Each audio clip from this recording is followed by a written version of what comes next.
И други акционери од РИК Силекс Кратово се охрабрија јавно да зборуваат за, како што тврдат, заканите и притисоците кои ги трпеле изминативе 20 на години, да ги продаваат акциите за да не останеле без работа. Работиме во Кратово на хотелот на ремонт и дојде комисија таму, дзингови, како да ги кажеме, слуги, пајташи и денеска што слугуваат таму и рекоа, ако не ги дадете акциите, вие ќе ве напуштиме.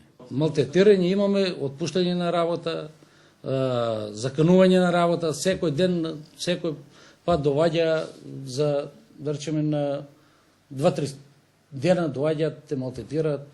Акционер сум,